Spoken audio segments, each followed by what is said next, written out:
Hello, everyone, and welcome to the Chair Sessions with Dr. D. On the line with us today from Austin, Texas, is American blues rock singer, songwriter, and guitarist Alastair Greene. Alastair's influences draw from the Rolling Stones, Stevie Ray Vaughan, Buddy Guy, Albert King, early Johnny Winter, Rory Gallagher, Allman Brothers, and B.B. King, just to name a few. You can hear his music permeating the airwaves at B.B. King's Bluesville on Sirius XM Radio. Alastair is going to be talking to us today about his music and his tour, and he's going to give us a liner note rundown on his very respectable discography. With that, welcome aboard, Alastair Greene. Hey, man, I appreciate you having me on. Thanks so much. Thanks for taking the time. Much appreciated. Thank you. People can find your background on a lot of interviews. They can look at a lot of what's on social media. I want to get down into the nitty gritty. Go for it. Let's just get it. I want to get off to the races. Yeah, let's go off to the races. So there's all this talk, and I have to tell you, I told you this already, but I really respect what you're doing for this blues rock revival that I feel that we're on. I feel like the blues rock is kind of taken off. Catapulting a lot of artists. The Bluesville platform has really helped artists gain exposure. It's become, the blues rock realm has become this big umbrella that encapsulates a lot of different sounds. Yeah. I'm looking over your discography. You've got over like nine albums here. I think it's, I think it depends on if you include live records or not, but yeah, I think it's, and I self-released kind of a compilation of some earlier stuff about, 10, 12 years ago. So I think it's like at 11 or 12, maybe. Yeah. Yep. Yeah. Cool. So that discography, very respectable. Where do you put yourself in this, I'll call it the umbrella or the blues rock spectrum, if you want to call it like a spectrum, We like to put everybody in these nice little neat categories. Right, of course. Do you feel like your discography kind of fits into that, or tell us about? Yeah, go ahead. I'm sorry. No, that's okay. Tell us about I'm highly caffeinated, so I might jump the gun on some things. So, well, I'm not highly caffeinated because decaf is my screen name on social media, and that's purposeful. Yeah. If I take caffeine. I don't know where this interview would go. Well, yeah, I have to, but if I go a little heavy, then I'll just talk about I'll lose the plot and everything. But careful what you wish for. Yeah, exactly. So yeah, I mean the blues rock umbrella is obviously gotten a lot bigger. I feel like in the last decade, and I spent the first I self-released a handful of things. Starting in 2001, and I didn't really get what I would consider my first record deal with like an actual blues label until like a record that I put out in 2014 called Trouble at Your Door. And so I think of my recorded output in kind of like two different sort of things, because when I was self-releasing music, if I go back and listen to the very first record that I put out on my own called A Little Wiser, I look at it and I go like, yeah, I can see where I've improved and blah, blah, blah. But I really still feel though it was kind of a blueprint for everything that I've done since, in that there was some 70s influenced rock on there. And then there was some straight up just kind of, rocked out blues. And for the first half of my recorded output, I kind of dipped in and out of some different things. I put out a record in 2009 called Walking in Circles that, while not traditional, was definitely just blues songs, a little, kind of rocked out, not super heavy. I had a friend of mine named 𝐀𝐥𝐚𝐬𝐿, who's I could spend an hour talking about him, an amazing harmonica player and musician that really was a mentor to me. And, he played piano and harmonica on the record. So that was one thing, and that was like 2009, and then 2011 I put out a record called Through the Rain, which was essentially like a hard rock record. That it was a bunch of songs that I had written when I was in hard rock bands in the 90s, and there's still a blues influence on that record, but those two records are totally different. When I started, when I got my first deal in 2014 and put out Trouble at Your Door, since then, I feel like I've kind of stuck to this, mix of, rocked out blues with the early 70s, rock influence, and sort of gone between those two sort of touchstones as far as, like you said, like putting music in a box so that people can like get an idea of what it is by labeling it, Yeah. So I feel like I've kind of stuck to, my guns musically, and haven't, again, like, my most recent studio record definitely leaned more sort of early 70s rock and roll and hard rock, So, yeah, man, it's, I mean, like I said, the umbrella is pretty big nowadays, and, a lot of things are being called blues rock that I don't necessarily agree with. But then again, blues, more traditional blues players wouldn't agree that what I play is blues. So who am I to argue about what people consider as being blues rock? So it sounds like from 2001, A Little Wiser, and was it the first record deal in 2014 with Trouble at Your Door? Yeah, that was on. Yeah, I mean, I had like a smaller deal before that, like on a guy that, but it wasn't like one of the blues labels. The Trouble at Your Door came out on a label called Delta Groove that had a subsidiary called Electro Groove. They're not a label anymore, but they put out records. 𝘃𝐿 Zito's early records are on Eclecto Groove, Anna Popovic. Oh wow! Okay. On the blues side, yep. Sugar Ray. I mean, they were the West Coast, blues label after Blind Pig kind of folded, or Blind Pig went away for a little while. So I was really happy. I mean, that was the blues and blues rock label on the West Coast that was, right there in the thick of it with Alligator and Roof Records, where I am now. And so, yeah, that's kind of where that's where I kind of start in my head, I don't want to say my actual recording career, but that's like really kind of where I built everything up to. And then here I am, world, check it out. So, yeah, very cool. And that kind of sets the stage for what I wanted to talk about from a liner note context.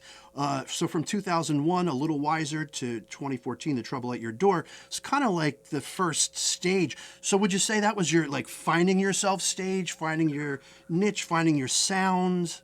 I mean, not necessarily. Like I said, like I've had a pretty clear idea of what I want to do what I've wanted to do as a solo artist. I mean, I have a lot of, depending on how far down the road you want to get. I mean, I've played a lot of different music with a lot of different musicians, and but for my songwriting, my voice as a singer, my voice as a guitar player, I've always known that my strengths are in, the blues rock. Yeah, and you can hear some of the harder influences too, because I was listening to another interview where you talked about some of the harder rock influences. I can actually hear some of those, even in some of your slower, like, I'm not going to call them ballads, but some of your slower, more emotionally charged music. You can still hear that kind of harder edge in there. Yeah, man. I mean, we it's like, we are our musical DNA if we choose to, let that be a part of what comes out. I mean, some people, I think, edit that because they don't want to, come off as, a certain way or a certain thing. But I've kind of been of the mind of, yeah, man, I mean, I'm not going to lie. It's like, my first guitar hero was Eddie Van Halen. My first favorite band was, Iron Maiden. And, while I don't play Iron Maiden songs or do two-hand tapping, I mean, that's part of my DNA and why my musical DNA. And why wouldn't I just be like, hey, man, yeah, if something's rocking harder and you just hear a certain chord or a certain thing that may not, be right out of the Rolling Stones playbook or the Muddy Waters playbook, that's probably where it came from. Yeah, cool. Let's talk just briefly, just a couple brief, maybe reflections, whatever you want to say about a couple of these works before 2014. So A Little Wiser, you talked a little bit about it. If you had to characterize that for new listeners, what are your reflections on that? Anything you want to say about A Little Wiser? Yeah, well, I was at a point, so that if that came out in 2001, I would have been 30 years old. And going back to that time, I grew up in Southern California in a town called Santa Barbara, and there was a, big boom in the 90s of bands that got signed out of there. And, a lot of bands, had, radio hits and whatnot, Toad the Wet Sprocket, Ugly Kid Joe, or Dishwalla. Like there was a lot of bands that came out of that time. And I had friends, I know all those guys, in various capacities. And I was kind of at a point when I was, 30 of just like, well, I'm going to do this. This is what I do. This is what I've wanted to do. And I'm not going to wait around for a record deal. And I had a couple musicians that I was playing with at the time that were in my band that were older cats, and I knew that, they, had families and this and the other thing. I was like, man, I want to get into the studio. I want to document this. I want to put a record out. And not really knowing then what I know now, I wasn't touring a lot. I was playing regionally and around Southern California. And then, as time went on, I started touring more and getting out. But at the time I was just like, I just want to document where I'm at musically. And, and I listened back to it, and I, for me, there's some, semi cringy things, but at the same time, I listen to it and I just go like, yeah, man, that's me at 30 years old swinging for the fences and, really going after it. Like, if I wanted to make a statement, and that was sort of the launching pad. That was the first time I put something out and started getting in touch with magazines and started sending things out to record labels and trying to get gigs and just finding out some of the hard truths about the music business. And obviously the business has changed immensely in the last 26 years or 25 years or whatever it is. But so, and I recorded it, I talked about this actually the other day in another interview.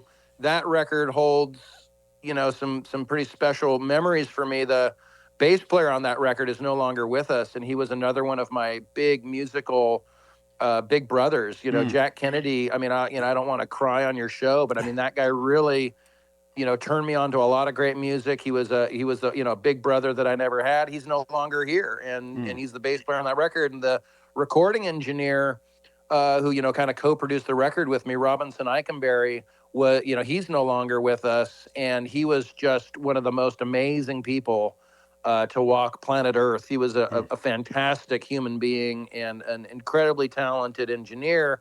So that record, talking about it, going back to that time and thinking about it, like, yeah, man, like there's people that are involved in that record that aren't with us anymore. And that, and that's a big thing for me. Sure. And so, and there's, blues on there, there's rock on there. And like I said, it's kind of the template that I wanted to establish moving forward. I'm a blues rock guy, and for however you want to label it, that's what it is, and that's what I've remained for the last 25 years since I put that record out. It sounds like the legacy of some good friends and collaborators are also on that project. Absolutely. Yeah.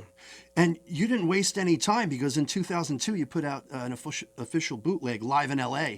That record, was kind of a fluke, and it was long enough ago now. It was kind of one of those things where there was a club that we played at in LA, and the sound engineer was like, hey man, do you want me to record the show? And I was like, sure, whatever.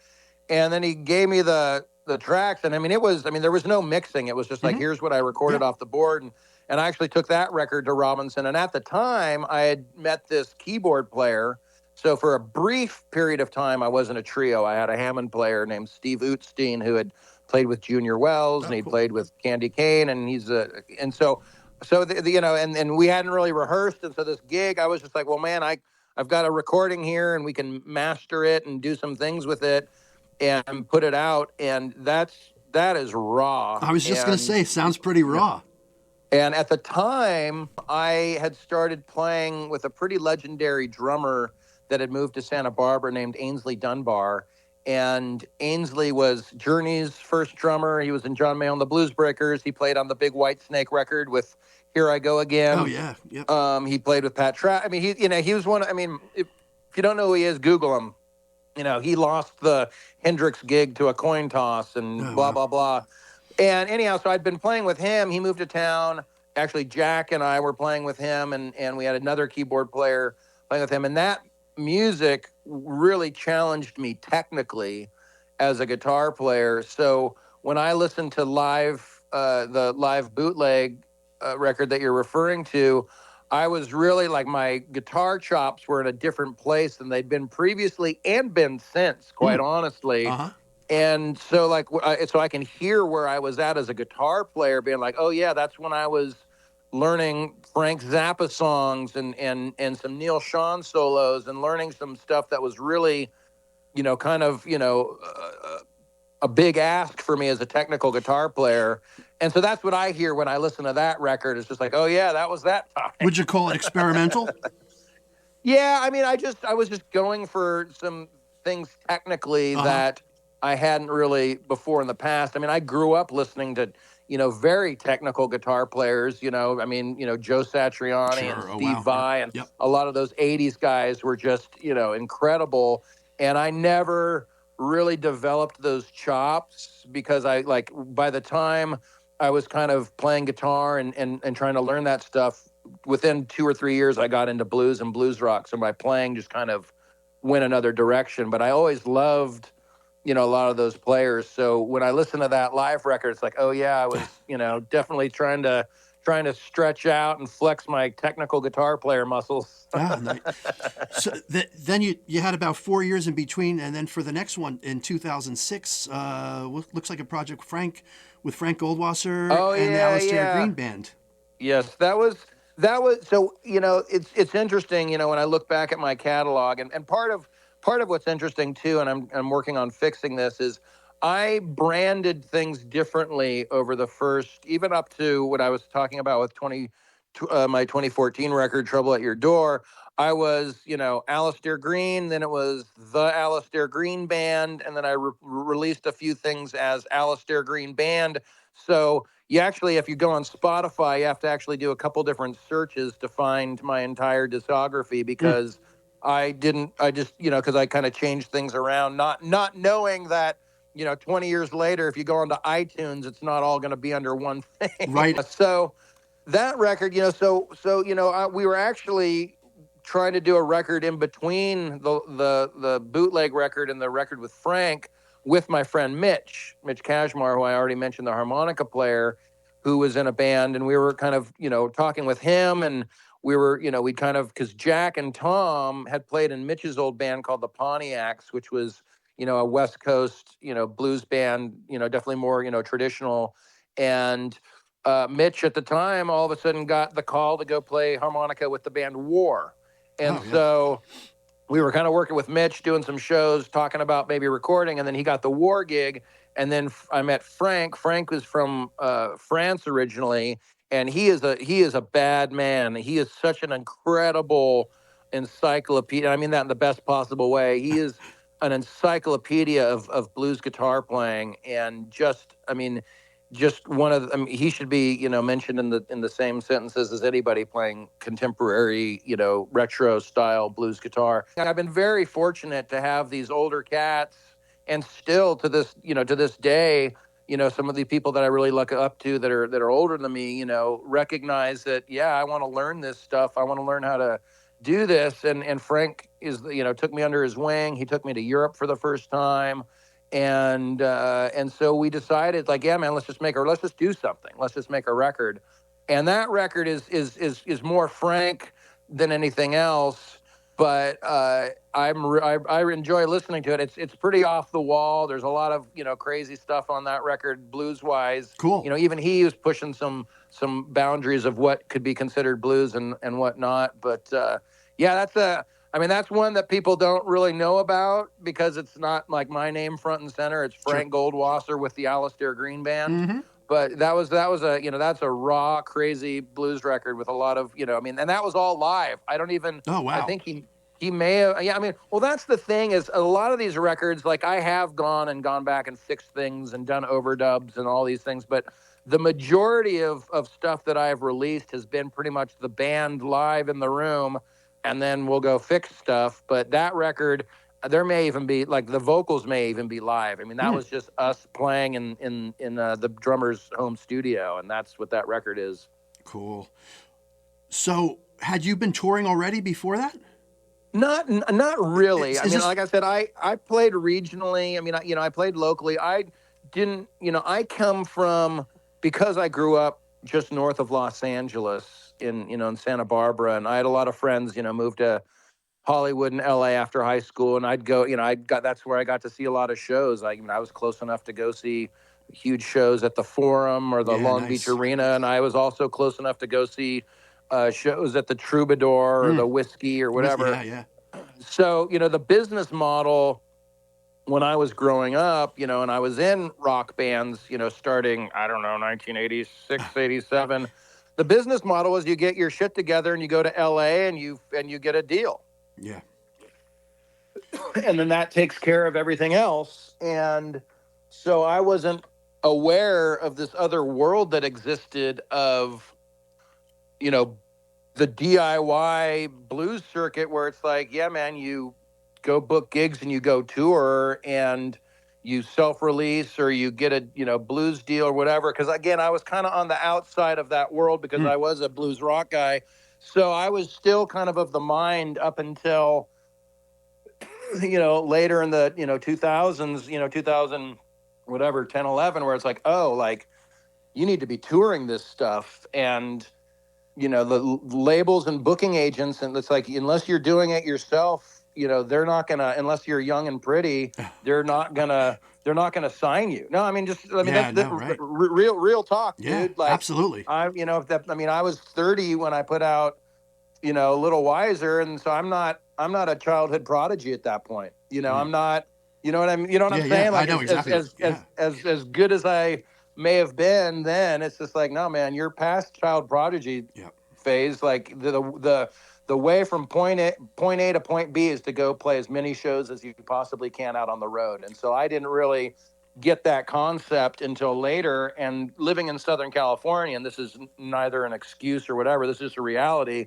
The touring universe is the Mississippi River to the Atlantic Ocean. Right. And living in California, it didn't really dawn on me. That's like, man, I am a long way from where people make this happen. Right. You know what I mean? I am a 3-day drive from Kansas City. Well, depending on how you want to drive, but I'm at least 20 something hours to where, the outside city of what I consider the touring universe.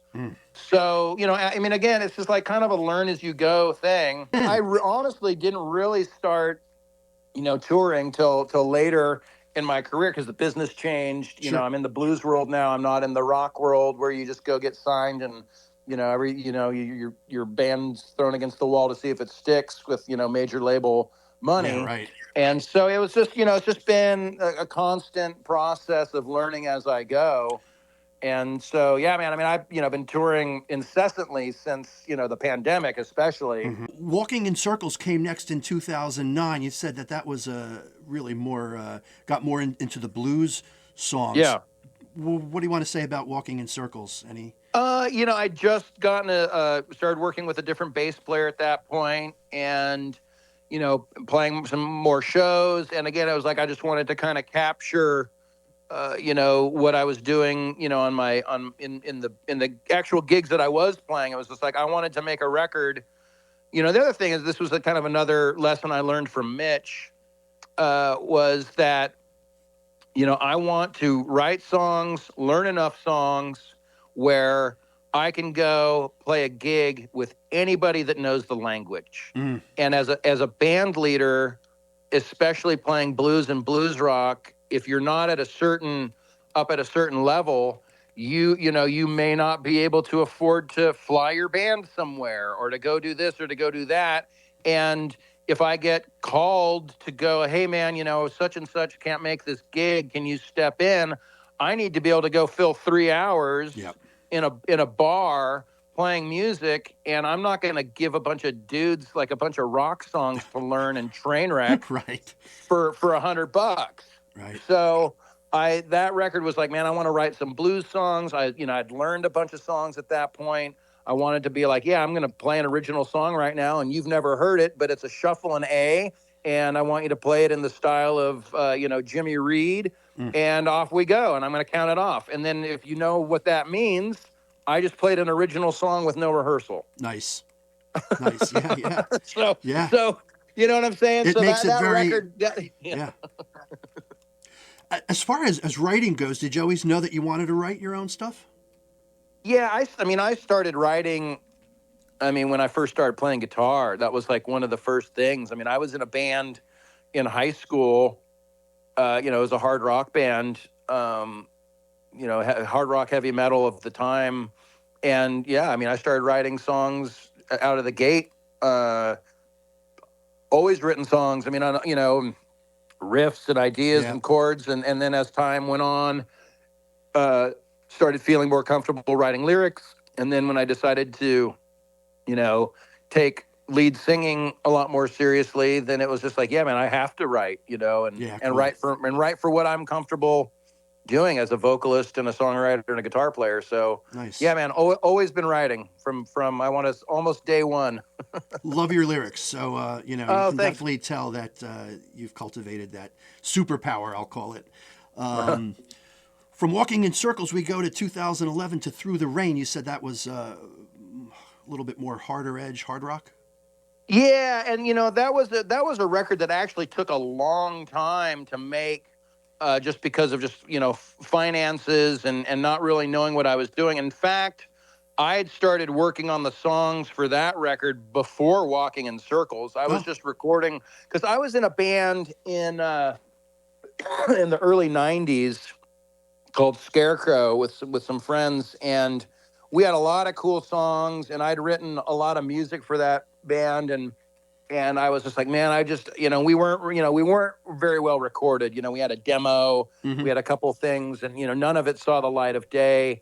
And I mean, unless you've got a copy of the demo, you know, and I was like, man, I really want to document some of this stuff. In fact, you know, the first song on the record, the song called By the Way, was a 𝘲𝐿 song. And I actually brought in my friend Misha, who was the bass player in 𝘲𝐿, to play bass on it, and the singer in 𝘲𝐿 did harmony vocals on that and a couple other songs, and that record also was sort of a cross between the drummer that was in my band at the time, Tom Lackner, who's very much a roots blues drummer, and then my friend George Pendergast, who's the drummer from 𝘱𝑗℉𝑤𝑎𝑙𝑎, who is an incredible rock drummer.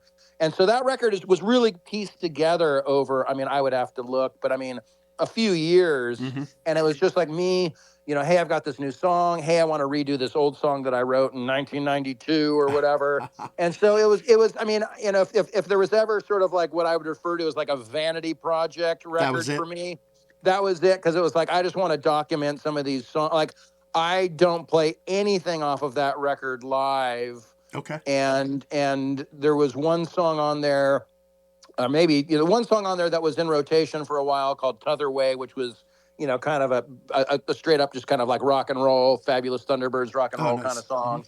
But everything else, you know, there was one or two others that I played live at some point, but that was really like, you know, I just want to get these songs out and then leave that be, and it's going to do what it's going to do, and then move on. So moving on from there, you put out a compilation 2 years later in 2013 called Now and Again. And then in 2014, you talked about Trouble at Your Door. That was where, I guess, the first record deal from... Yeah. It's ever since then, like, that was the record that... It was the turning point? Yeah, it was a turning point for me, making a statement as a blues rock artist. It was, you know, my first sort of step into that world, like, more officially. I mean, I was still associating with, you know, Mitch, who had been on that same label for a while, and Frank had been on that label, and you know, I'd associated with and played with a lot of these there's a lot of musicians in Southern California that are, you know, the cream of the crop, you know, blues players and whatnot. And so I'd met all these guys. And so it's not that I didn't take everything else seriously up until that point, but that was really when I was like, okay, like, this is the beginning, like, this is the opportunity. I'm picking up the ball and I'm on the actual label, and let me see if I can get an agent, and let's see if we can figure out how to go and do this thing. And that was, you know, that's a little bit of a crossroad almost, sounds like. Yeah. I mean, it was exciting. And I mean, I am still incredibly proud of that record. And I play songs off of that still to this day. And that was, you know, to me, I don't want to say like that's when my recording career started, but that's kind of where my recording career started. Dream Train, 2017. Yes. That was another kind of eclectic record. There's definitely some harder rock on that, and there's also some blues, and that was the record where I sort of chose to bring on a bunch of special guests, people that I'd met, people that I'd become friends with, either mentors or guys that were in my age group, so to speak. And so so I had Dennis Grunling is a fantastic harmonica player. He plays with Nick Moss now, and he's on a track. Mike Zito played on a song, and then I'd met Walter Trout, and so he was kind enough to play on that record as well. Did you tour with Walter Trout at some point? I did actually. I went and did a couple weeks with him in England, and opening for him just by myself without a band, and then sitting in with him. Yeah, nice. And it was just kind of a wing and a prayer tour to try and kind of get some interest going in the UK. That was, I want to say, 2 or 3 years ago. And so when I see Walter now, half the time he'll get me up and play a song with him, when I go see him play. Walter, has really been, just, that mentor figure that when you're younger, and again, I didn't know, I knew who he was early on, but, again, pre-internet, there's a lot of guys out there doing this stuff. And so when I, met him and then got into his music and I heard of him and all these things, I was just like, wow, like, and just even the story of him playing on that record, we went down to his house in, I don't remember if it's Hermosa Beach. Anyhow, he's down in, Southern California. And I went to his house with my recording engineer at the time that worked on that record, 𝘲𝐿 McHugh. And we kind of set up, the laptop and got some stuff going. We put Walter's little amp in the bathroom, and we just kind of, and I just kind of told him what key it was in, and we started listening to the song, like going, hey, this is the song. And, Walter, we're sitting in Walter's living room, and he's got his Strat, and we're listening to it. Like halfway through, he starts like noodling, and we're still setting shit up. And Sean and I look at each other. It's like, hit the fucking record button now. It was just like, just start. Like, I don't know what you've got to do, but just hit record. I mean, I get goosebumps even just talking about it. And I'm getting goosebumps hearing about it. Yeah, and then he finished, we finished that take, and then it was like, well, man, can we do one more starting from the beginning of the song? And I just sat there. I think I might have a little bit of video. Like, I might have gotten my phone out and been like, I've got to get a little bit of this. And it was just one take. I mean, it's just like, that's synchronicity. That's why those guys are those guys. Absolutely. That's what I aspire to, is just like, here's what I do. And if you like it, great. And if you don't, you don't. But this is what I do. And it just came out. And I just sort of sat there, was like, that's Walter Trout just playing on my record, and it took 5 minutes. That's cool, and that's the synchronicity of it all, and it's the synchronicity that you were mindful of, that you recognized, your body reacted to it. Goosebumps, whatever we want to call it. We get the chills sometimes. Music affects our mind, body, our spirit. You knew it was a special synchronous moment, and hit the friggin' record button now. Yeah, so that was amazing. We had Mike Finnegan, who's no longer with us, sadly, who is one of the great, Hammond piano players. I mean, he played with Bonnie Raitt and Taj Mahal, and he was fan. He played, he actually has a solo on one of the songs on there, along with Dennis Grunling. That's one of the more blues songs, and then he played some accompanying keyboards on a couple other songs. And then I had recently met Debbie Davies, who is, definitely a groundbreaking person in the blues world, as far as, she was an Albert Collins band. And she, was one of the early, women out front playing with these guys, doing the thing, and so great. And I'd met her, and she was just so cool. We'd hung out, and we did some gigs together, and she hired me to, do something with her, and I'd hire her to come and play with my band sometimes. And And I was just, that part of that relationship started when I was just like, will you play on a song? And we'd kind of finished the record, and we had this instrumental that we'd play at gigs just to kind of warm up, called Grateful Swagger. And I was just like, man, is there a way we can clear out 12 bars to have Debbie play a song on something? And so we did. And so that record, is special to me in that it has, I've had, a handful of guests here and there. Like I said, Mitch played on a record. Nice. A friend of mine, Eric Norlander, played on Trouble at Your Door. And actually, I just now that it's all coming back to me, Ty Tabor from 𝐀𝐥𝐚𝐬𝐫 played on the Through the Rain record. He actually played on that song I was talking about, By the Way. I'd met Ty Tabor at a NAMM show, and I was a huge 𝐀𝐥𝐬𝐫 fan, and I reached out. I'm like, is there any way? So I've always, here and there had, celebrities or special guests, play on records, but Dream Train is definitely the heaviest special guest record that I put out. So that's kind of where that sits in for me in my catalog. Live from the 805 came next in 2018. That was that was recorded, when we were, I guess promoting the Dream Train record, and at the time, it was what I considered the 20-year anniversary of when I started my band. Oh, cool. Because I started playing under my name in the late 90s. And the concept for me was, I want to put out 20 songs for 20 years. So that is that's a double CD, 10 songs a CD. And there were songs from every record pretty much, except for the Frank Goldwasser record. Yeah, there was, maybe revamped or a different version of a song, but, there was songs from every record on Live from the 805, and that was the band on that, Austin Beatty on drums and Jim Rankin on bass. Those guys were in my band for a long time, and, played, again, that was when I kind of started doing some touring and playing around California and starting to, get out and starting to make some road trips and fly out for some festivals and fly out for some other things. And also my friend Chris, who was in Scarecrow, came and sang an old Scarecrow. So there's a song on there called Firstborn Son, which is on the Trouble at Your Door record. And that was a song that I'd written the lyrics and most of the music for from back in the Scarecrow days in the 90s. And so to have Chris come and sing that song on that record,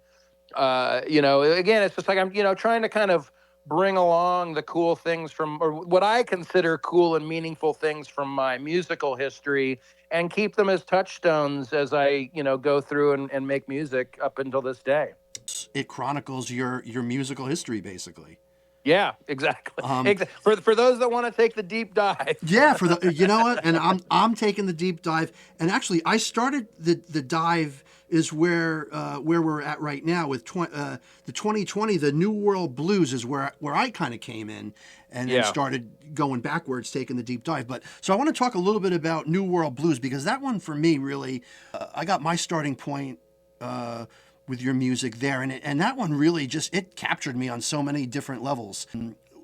Would you call it a little swampy? Oh yeah, 100%. And yeah, exactly. You were working with was it Tab Benoit? You were working in his in his home studio? Yeah. I had met Tab at this festival in Las Vegas called the Big Blues Bender, and at the time, this is, I think, I'd met him a couple times, and so this must have been 2018. So, Tab, unbeknownst to me, was a, big, studio, he loves being in the studio. He has his own record label. Mm-hmm. He learned how to engineer, and he was into, a lot of the 70s, music that was very well produced and all this and that and the other thing. And, we don't have to go too far down this road, but I played guitar with the Alan Parsons Live project for 7 years. And when I was introduced to Tab, it was this is Alastair. He plays guitar with Alan Parsons. And Tab was very interested in that. And one of, because that is very unrelated to blues and blues rock. Right. About as unrelated as you can possibly get. And so to me, it was a great gig, and I played guitar, and I saw the world, and I played the big shows and the whole thing. But in the blues world, unless you liked that music, it didn't really mean anything other than, well, that guy probably doesn't suck on the guitar if he's playing with that, but it doesn't. So Tab and I struck up a friendship, and when I saw, and so I'd go back to this festival and I'd play, and then I was in the band that backed a lot of people up. And, one year I showed up there in 2018, and Tab's like, hey, man, I've got a record label. Do you want to come down and make a record? And I was like, well, I didn't see that coming. And at the time, I had just signed on to play guitar with Sugar Ray Rayford, who is a fantastic, absolutely, more soul funk R&B blues. And I mean, I could talk about him for an hour. I learned so much with him, and it was a great time. And I told Tab, I'm like, yeah, man, I'd love to come make a record. I just, it's like I just signed on with Sugar Ray Rayford because I was at a point where it's like, man, I'm not gigging enough. I need to be working more. And I heard that gig came available. And again, my friend Jack had played bass with Sugar Ray, and he heard he was looking for another guitar player. So all these names are going to keep coming up when I tell these stories. And so I was like, yeah, man. And so I went down to Tab's studio in April 2019 on a break from Sugar Ray Rayford. It was really a crazy month. I did a month-long tour with Sugar Ray Rayford in the United States. We started in Colorado and ended up in Connecticut.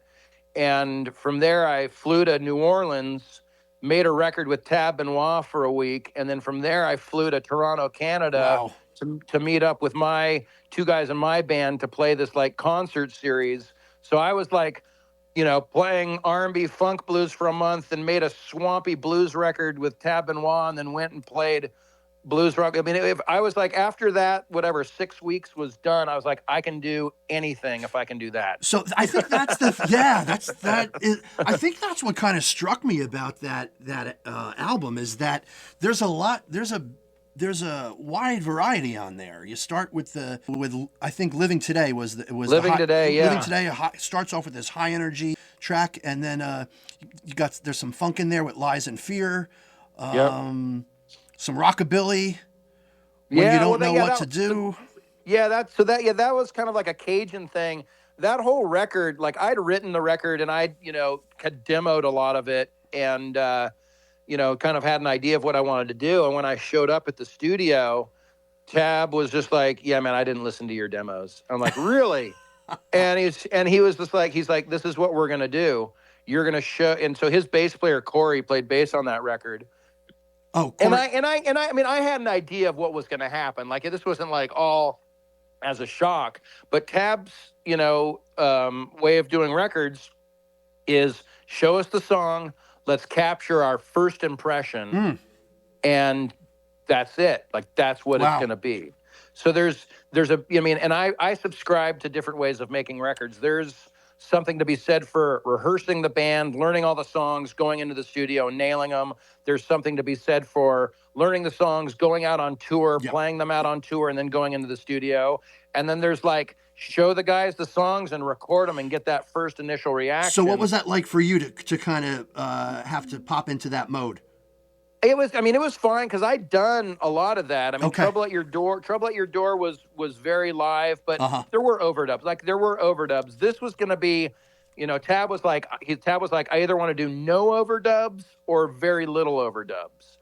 And I was like, and I was just like, fine, man, it's going to be what it's going to be. I just embraced the process, right?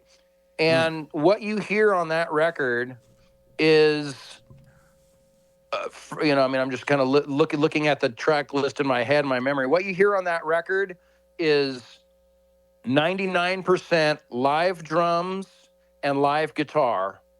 Yeah, and it was Tab on the drums on this one, right? Yeah, Tab engineered and played drums and co-wrote some of the songs with me. I mean, that record, I cannot place enough importance on how much Tab Benoit and his team really got my career jump-started coming out of the pandemic. I cannot downplay the importance of his contribution to my career, because it really was, because that was recorded pre-pandemic. Okay. And like I said, so pretty much live. Corey was learning the songs on the fly. So there's a lot of live bass on there, but then he'd be like, oh man, I really think if I do this. So we punched in some bass on a couple of things. And then Living Today, that's the live vocal. Like that's the vocal that I sang that vocal while I played the guitar. And same with there's another song on there called No Longer Amused. That's the live. That's live vocal, live guitar, live drums. Love the guitar on that one. I love the guitar. Yeah. I love your guitar on that one and the lyrics on that one. It's just I don't know. You seem to be on that one. I feel like you're like channeling Clapton's guitar style. Well, you know what's interesting is when I write, for that record, I knew I was going to keep things fairly simple, because I knew what we were going to be doing. I knew we were going in, I'm showing you guys songs, we're recording them. And so you're listening to the first, second, and I don't even know if we ever did a third take of any of those songs. Wow. It was literally like, and Living Today, I think was the first song that we worked on. And I wanted to do that. That's the most kind of involved song as far as the chords and the, how it's constructed. And so we started there. It's like, here's the song. And then we did one or two takes and that was it. Move on. What's the next one? So I'm showing those guys songs, then we're recording them. And then it's, and it's like, that's it. We're not coming back to this. Wow. Yeah. You know what? I think it's... And I hear it in my playing. I mean, I was playing through Tab's amps. I had just gotten off a tour with Sugar Ray Rayford. So all I've got are my Les Paul and I'm not really a Strat player anymore, but I played a Fender Stratocaster with Sugar Ray Rayford.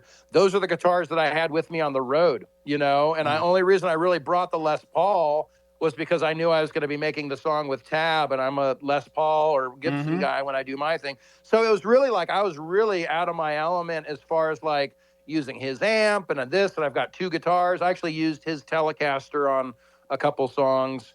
But I can hear it, man. I can hear me fighting the amplifier and just going for it. And I can hear all the, you can look at it different ways. I think Miles Davis says, there's no real such thing as a mistake. It's just, you're just in the moment. That's and it's it. like, and if you play this, play it again a second time if you want to convince yourself that it's not a mistake.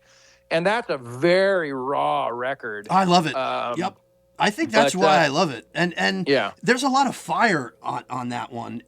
But also, if you take a track like Bayou Mile, man, holy crow, you got this almond vibe, and it's very introspective. It gets into a different type of vocal, I guess, of different type. But the fire in it is still there. Yeah, no, that's probably. I play that. I still play that song live. If I'm doing my show, I still play that. That's one that Tab. I wrote that at the studio while we were making the record. Tab, his home studio is next to his house, so he's got his family, and I'm out staying in the recording studio, and he'd have stuff to do, and he had an acoustic guitar lying around, and I was just kind of screwing around with his acoustic guitar, and he literally lives, there's a bayou running through his backyard. Wow. Yeah. And so I, was. You were immersed in it. Yeah. And so I went out and took a walk, down the road, and, I was just kind of like, man, I just came up with this acoustic guitar part, and I was like, well, I'm just going to walk down. I mean, it's going to sound silly now, but I'm just going to walk down here a little bit. Maybe I'll walk a mile or so down here. And then I'm like, Bayou Mile. There's the song title. And that's oftentimes how a song will come to me. Yeah, cool. Or when I want to start working on the lyrics, I'll come up with a title. Yeah. And then it's just like, well, what's the song about? Work around it. And so I went back to the studio. I showed him this. I'd flown in from the Sugar Ray Rayford tour from New York to Louisiana. The first line of the song is, I've been, waiting in JFK. I should have been in New Orleans by yesterday because my flight was delayed. And then Tab we're out. I mean, I can envision all this stuff too, because it was such a pinnacle time. I'm sitting outside his recording studio with this acoustic guitar playing these chords. And I go, this is my idea. And he literally sat there and just started going like, what about this line? How about this? Cool. And so I would say that he wrote 80% of the lyrics to that. Well, and there's no way I was going to come up with lay me down in the sugar cane and wash over me with a summer rain. I grew up I grew up in Southern California. You know, like I would have put like, you know, bikinis. Hey, I want to join a rock and roll band while I've got my feet here in the sand. You know what I mean? Like, yeah. So that song is very special to me because I literally co-wrote it with Tab. Yeah, you know? I think the power in it too is that when you listen to it, it transports you. Yeah. So the synergy with you guys working on that one, I think, just really shines through. The other one, Heroes, kind of like a rock ballad, a little bit more pensive again, introspective. Yeah, we wrote that one in the studio too. Love the lyrics and the guitar arrangement, man. Yeah, that's another. Those are the only two songs where we did an overdub, and I put acoustic guitar on both of those songs. Love it. Because you know they just kind of they were asking for that. But yeah, that was another one. I was in the studio messing around with some chords, and Corey was like, "What's that?" I'm like, "I don't know, man. I just been screwing around with these chords for a while." And then Tab said, "I don't know, man. It sounds like it's going to be a song about heroes." Yeah. And I was like, give me 12 hours, you know, and that was another one I, wrote with Tab. I was kind of screwing around with the chords, and he's like, try a C there. I don't know, try an A minor or whatever. And he was just kind of like throwing these ideas out at me, and then I wrote most of the lyrics for that one. And it flowed. It flowed into what. Yeah, and that's the magic of being in the studio with guys. I mean, it's because people are. They're showing up. Like Tab's like, come down to my studio, be on my record label. Let's make a record. He's not phoning that in. He's bringing. Yeah. He's like, that's his name. This is the synergy on that. The synergy of the superpowers here, and I love the lines. Without a hero, life wouldn't be the same. Exactly. Really. And I think a lot of people can. And in that one, that was a little bit more of an ambiguous. I do write with some ambiguity. Can't say it pronounced too caffeinated ambiguity. With a lot of my songs, because I do have personal meaning that I'll attach to certain lines and certain things. Sure. But sometimes when you're telling a story, it's just like you just got to get the story out there, whether some of it's based in fact or fiction, it doesn't matter. Correct. And so that song, I just felt like people could relate to, a hero figure, whether it was their mom or their father, or they had a brother in the military. Yep. Or, there's a school teacher that had a huge impact on them. Yep. And, and then, it's also, kind of a song of loss. Like, we don't, a lot of our heroes, our mentors, they're not around, they're not with us anymore, but they left something with us that we carry through our lives and, continue to influence us in how we, show up for our lives. Amen. Yeah, that's exactly what it's all about. And that whole album ends off with the New World Blues. Yeah. Got the awesome slide guitar on that one. Thanks. Yeah. Yeah, that song actually, it's funny because that was one where I kind of had a different idea for the vibe of the song. I wanted it to be more of an up-tempo kind of straight rock and roll song, like I'm saying, like, whether, whatever. Using Chuck Berry is kind of like that's what people would recognize as just like a straight straight rock song. And so we were playing around with it, and we kind of had this thing going, and I'm a big Rory Gallagher fan, and so I was thinking it was going to be more like a rock and roll Rory Gallagher kind of song. And then Tab's like, well, what if we play it like this halftime? And he started playing that beat. I'm like, if we do it like this, it's going to sound like Led Zeppelin, right? and he looked at me and he's like, and like, what's, and what else? Like, and I was like, well, fuck it, man. If you don't mind, if it's going to be like that, I don't like, that's one of my favorite bands. Like, nice. So that's, so that again was his influence of like playing it in a way that I hadn't really imagined. And that's when you say swampy feel, Tab and Corey are from the swamp. That I brought in some of those songs. That song isn't how I envisioned it, but I love how it came out. You'd mentioned When You Don't Know What to Do. That was a completely different thing. And then they just, put their Cajun thing on it. And so that's why that record feels that way. And quite honestly, I still play a handful of those songs live, and they sound great. And everyone that's, learned those songs, has done a really good job playing them, but those songs are very unique in how Tab and Corey played them, that you can't emulate, which isn't to say that there's still not great ways to interpret those songs and that people don't give it their own spin with their own feel, but there's no way to duplicate the dudes from the swamp playing on my record. Yeah, well, I mean, I think that you all captured a great synergy, great magic on that one. And Won't You Tell Me? I love the riff on that one, the lyrics. Yeah. Fire. I on played that. So of the songs on that record, just because, we're talking about it, I still play Living Today is one of the songs that I, if I'm playing a short show or a long show, that song typically ends up in there. Won't You Tell Me is a song that ends up in there. Cool. Lies and Fear dips in and out of the set depending upon what's going on. And again, if it's a longer show and I'm doing my whole thing, Bayou Mile is the other song. So I mean, there's definitely, 3, 4, 5 songs that, I still play live because, that's definitely an important record for me. So did you take the tracks from that one into the next one for Alive in the New World?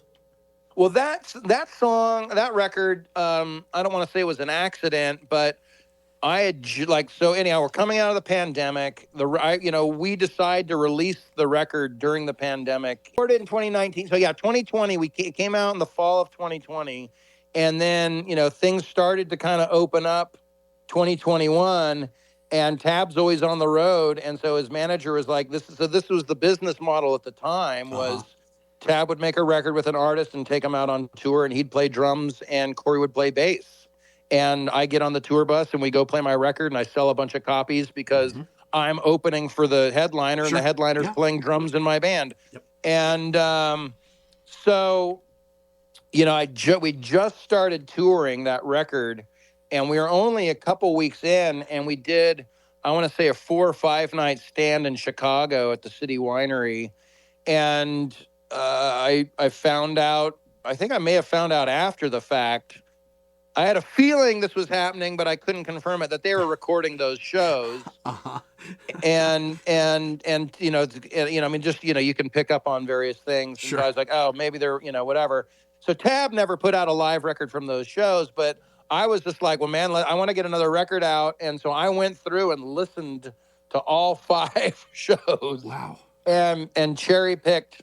So that record is really kind of like live. I mean, it's interesting because there's things I love about that record, but it's like I wish that we'd waited another 6 months if there was an opportunity, because those songs really morphed in even cooler ways. Okay. The studio record, A New World Blues, is very much alive in the studio with very few overdubs record. So, Alive in the New World was just songs from that record, but completely live. Gotcha. And so it's an interesting, thing, to put out something a year and a half, 2 years later. It's like it's the same songs, but we were on tour playing them live, and I still love it, and I'm proud of it. I mean, it is a different vibe for sure. Yeah. Standing Out Loud 2024. Yeah, man, that was a crazy record. Yeah. That was done mostly in Nashville with 𝐲𝐸𝐸, who is, an incredible musician.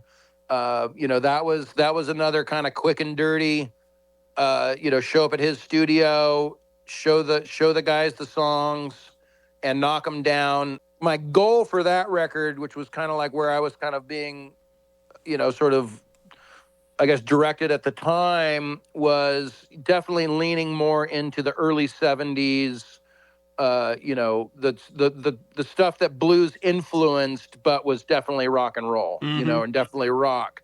So that was definitely leaning into, some early ZZ Top, some Rolling Stones, things like that. Gift definitely has a little bit of a harder edge. Yes.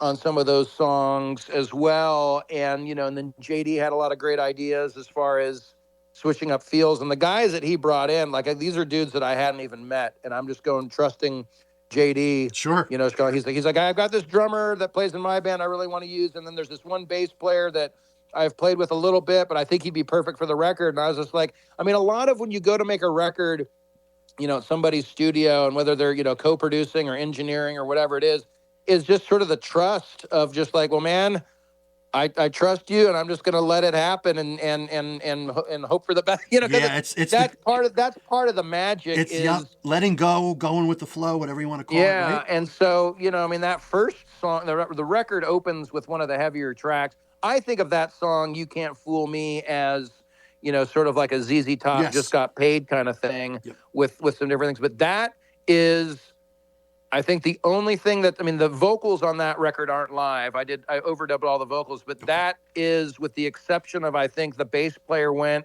and fixed the very last thing, how we ended the song. I literally showed those guys the song and we played it, and that's what it is. Yeah, nice. And you know, and it's just kind of like, and after you do a take like that, like, you can sit there and go, oh, this could have happened, that could have happened, but it's like, it's not going to get any fresher than that. Yeah, like that. Yeah. Yeah, sometimes you have to have the wisdom, the trust, the confidence to just say, this is it. This is done. It's not, like you said, it's not. Yeah. Yeah, cool. Any other standout tracks on Stand Out Loud? You know, well, yeah, I mean, so that's, you know, the most recent, you know, studio record. And so there's definitely ones on there that I'm playing live a lot. So, cool. You know, actually, I mean, there was a point where we were playing, when I was touring, you know, started touring that record, we were playing, like, I think everything except for maybe one or two songs off that record. I've played live.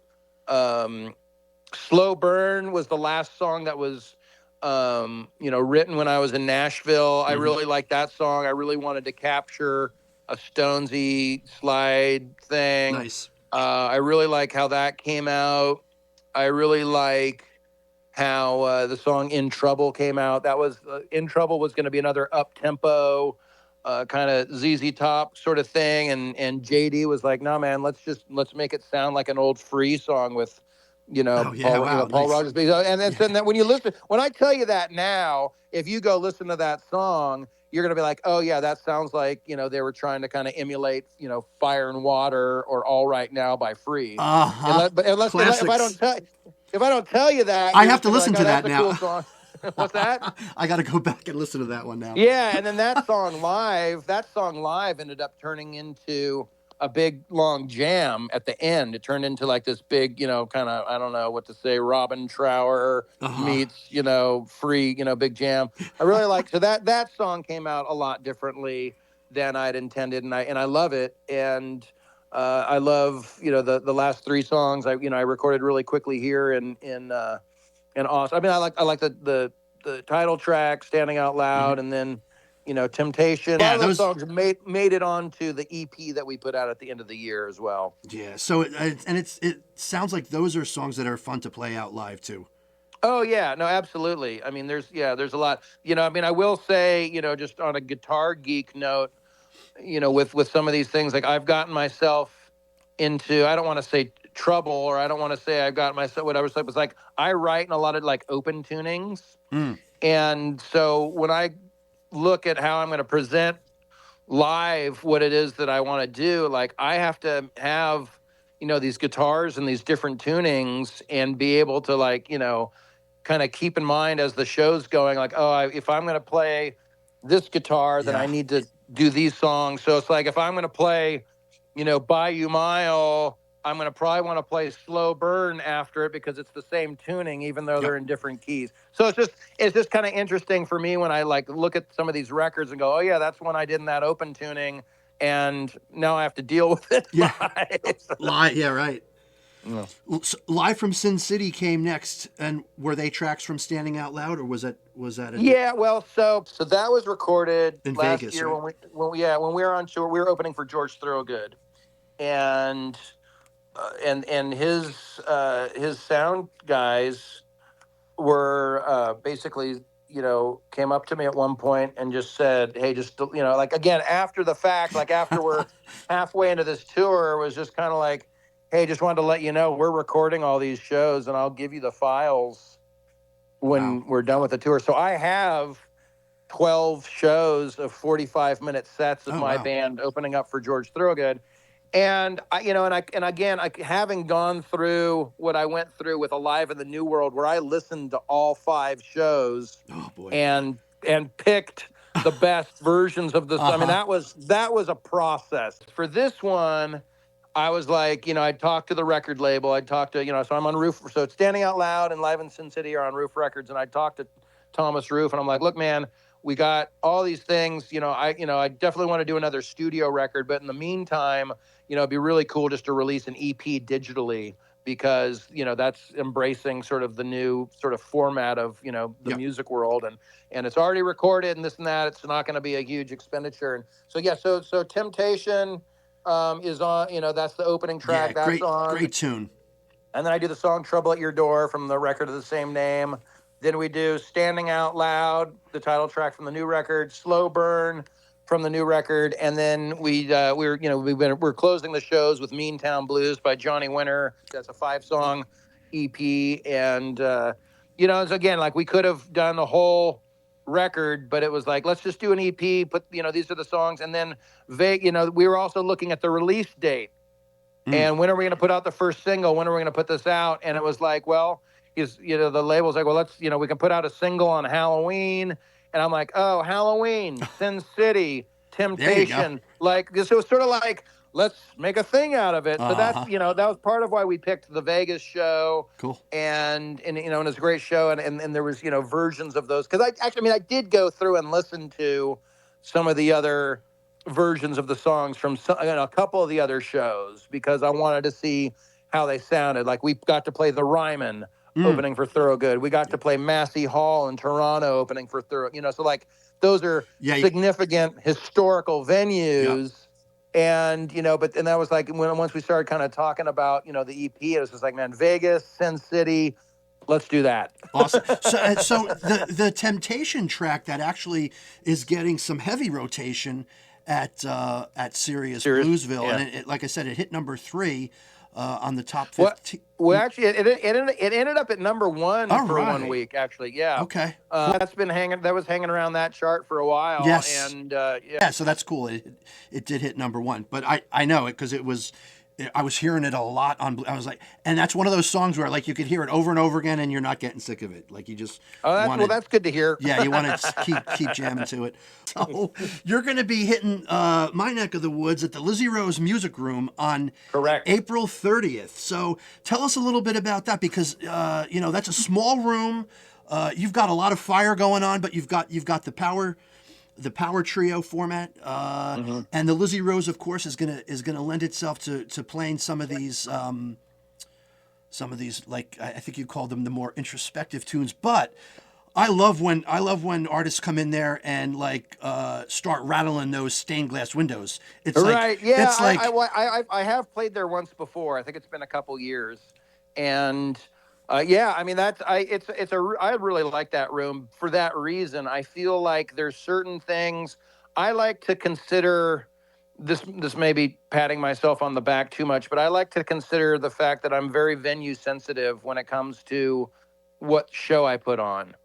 And because I want to be respectful of the venue, I want to be respectful of the audience, and it's a challenge for me, like to give, can I get my point across playing at a lower volume? Can I get my point across playing a short set opening for George Thorogood, and I've got 40 minutes to make a point. So I look at all those are all welcome challenges to me because I get to put on these different hats and quarterback the gig accordingly. And I have to remind my band of that too. It's like, it's like this, there's a difference between doing a 90-minute headline set in a rock club to opening for Thorogood for 40 minutes to playing, a brewery somewhere for, 2.5, 3 hours, whatever it is. Yeah. It's like there's different approaches.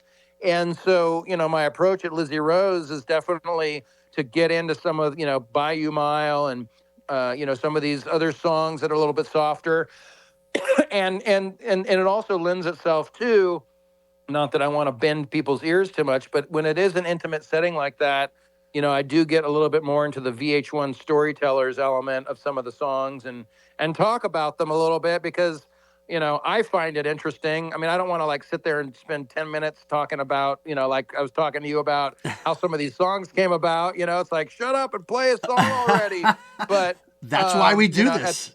Yeah, they could get, yeah, at yeah. the same time, I like to talk a little bit about the songs if it looks like you've got a captive audience like that. Well, so. and that's the one thing, the Lizzie Rose audience, I have to say, it is a captive audience. They're going there to hear the music and to really connect to it. And the intimate environment that is there is just really lends itself to allowing the audience to really connect to the music, to connect to the artist. So yeah, I'm looking forward to that myself. Awesome. Yeah, man, for sure. And so that is the Lizzie Rose Music Room in Tuckerton, New Jersey. And that's a Thursday night, April 30th.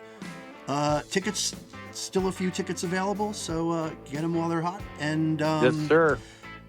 Alastair, I want to thank you so much for coming on, spending a little bit of extra time going through of course. The liner notes. This was awesome.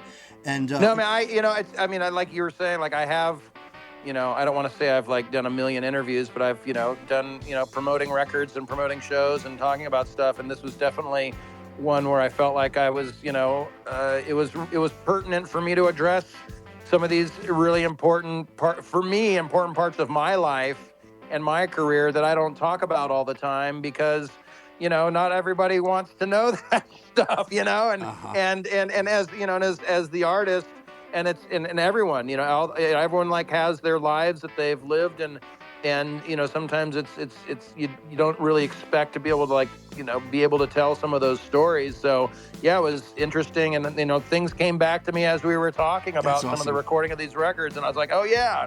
And this and that. We don't call it the chair sessions for nothing. Right, exactly. Thanks so much for coming on, for sharing the stories, sharing the music, and keep firing it up. And we'll see you at the Lizzie Rose Music Room on April 30th. Sounds good. Thank you so much. The devil is on your shoulder.